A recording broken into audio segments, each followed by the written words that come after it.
How's everyone? I'm so excited for today. Today I'm gonna be making flan. It's super close to our heart. This is a recipe of my mother-in-law, and the saying of "you get a man through his stomach" is true. This, when I dated Susana, she always have it there, and I just love my mother-in-law flan. I'm so happy that I ended up there. So let's get to it. It's super good, super easy. Remember, every time that you're gonna do a recipe that is gonna involve your oven, remember that you gotta preheat your oven at the temperature that you need it when you're ready. So you don't start prep and then if the oven is cold, everything is gonna turn bad. So preheat your oven at 325, and then we're gonna start with the caramel. So we're gonna start with half a cup of sugar and just a tiny speck of water. And then I'm gonna cook this till I get the perfect consistency for my caramel that I'm gonna pour into my flan mold. So follow me over to the stove. So then we go to our stove. Remember that the first thing that you're gonna do is do your caramel. Don't go so heavy on the fire because remember, sugar burns very, very fast. So then depending on how strong your stove is, then just always gotta keep an eye on your caramel. Caramel is one of those things that you cannot look away because then the moment you do, it's gonna burn. Also, you don't wanna move your caramel too much because you're gonna add air and then it's gonna become crystals and you don't want a crusty, crystally layer on your flan. That's a big no-no. So just make sure that the water covers all the sugar. If you know how to make the caramel without a water, go for it, but I always like to add a little bit water because it gives you a little bit of time to leave it at the correct consistency and color. So it's gonna start to turn gold, and then remember, we're gonna put it into our flan mold. Remember that flan, what makes it so special is like a creamy custard that is sweet and tangy, but then it has that layer of caramel that just hit home.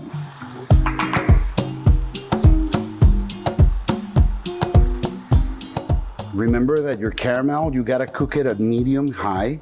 You don't wanna go all the way up because then it burns so easily, okay?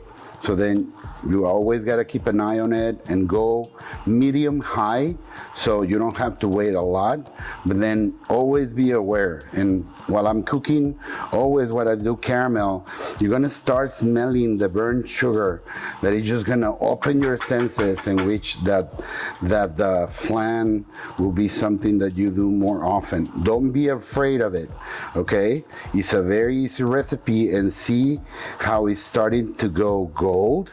So remember, once you start seeing the gold on your caramel, remember that it goes very, very fast.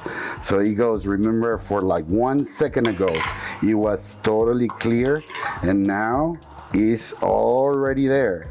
So see, once it starts golden, just take it out of the fire and immediately put it over your pan, because if you leave it on the cooking pan, it's just gonna burn.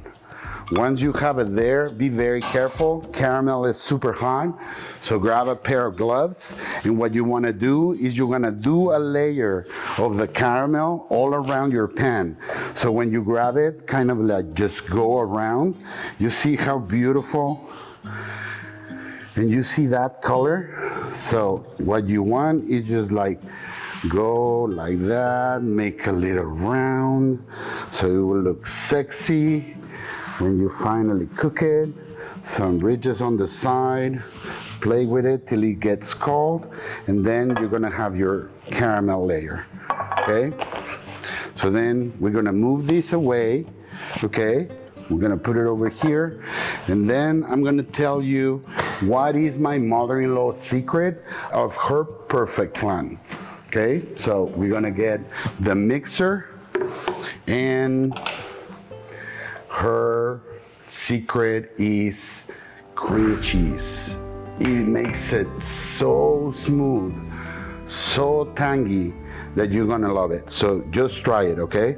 So we're gonna start with 4 eggs. So just put it in the blender. We do 1, 2, 3, 4. And if the cream cheese and the eggs are at room temperature, there is a lot better, okay? So then get your cream cheese in there. And then we're gonna do 1 can of evaporated milk and 1 can of condensed milk. So just bear with me while I open this up. Remember to check this one. Check it.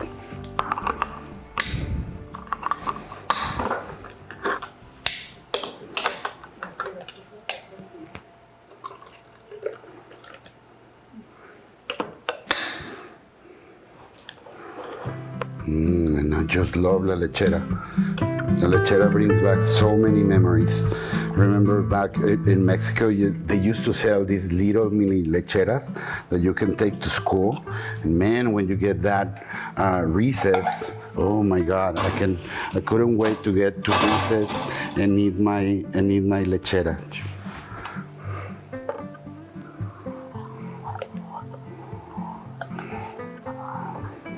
Then you just put it in there.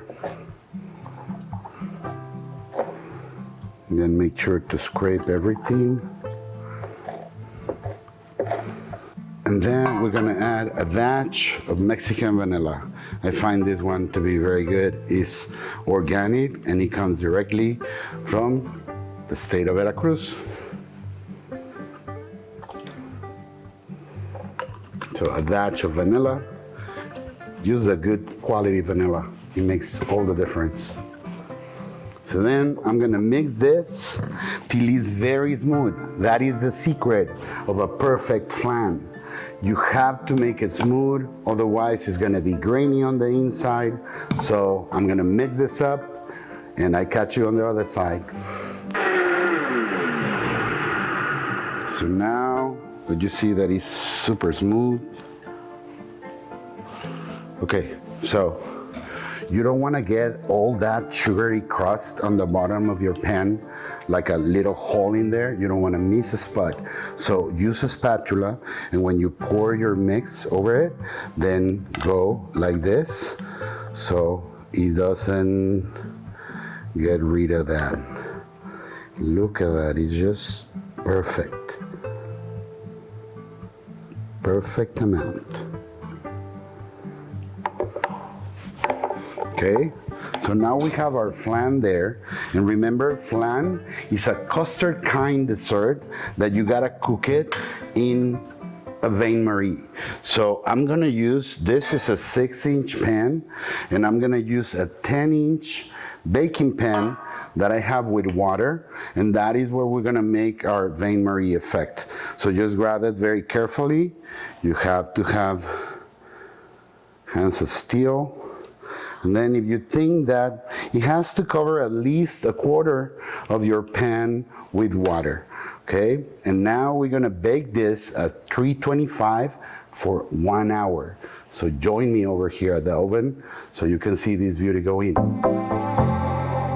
Muchacha hands here. Okay, be very steady.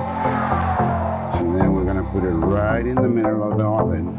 The only thing that you gotta look for is that the water cannot run out.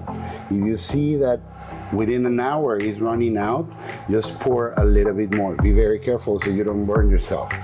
See you in an hour, buddy.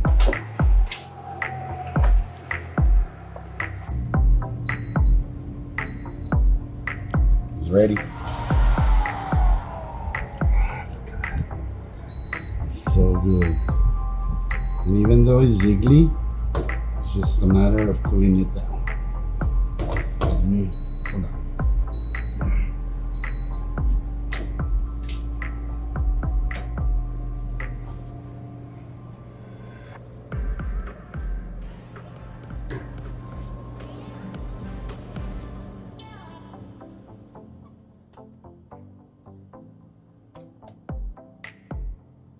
With the magic of TV, I have the flan over here.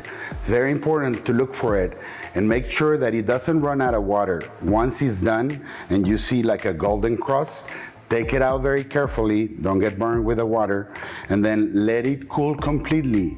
And it's a lot better if you let it cool outside for a bit, and then just grab the flan and put it in the refrigerator. I'm just so ready to try it that I have this one ready. So what you wanna do is try to just scrape the sides of it, just to make sure that it's gonna release. Don't go all the way down, just make sure that it's not attached on top of it, because remember the other sides are all covered in that delicious caramel. And then you're gonna do the flip of trust, okay? So you just put it on top and trust yourself, grab it from the bottom, try to put it on the middle so it will look pretty, and then 1, 2, 3, bam. Turn it around, give it a little time, and perhaps a little tap. Come on. Oh, you can feel it. Oh, wow. Look at that. Look at that. I'm so ready to dig into this flan. You cannot believe it. So I'm gonna grab a plate and I'm gonna get me a slice of it. It looks so good and so creamy. Cutting a flan is one of the most satisfying things ever. So do a little triangle. Don't get too greedy. You have to leave the rest for the family, and look how jiggly and delicious it looks. I'm just gonna turn it around so you can see the insides of this amazing flan.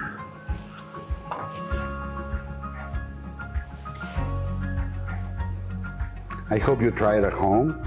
Remember, if you have any questions, let us know, and stay tuned for more sweet and savory things. Hope you try it.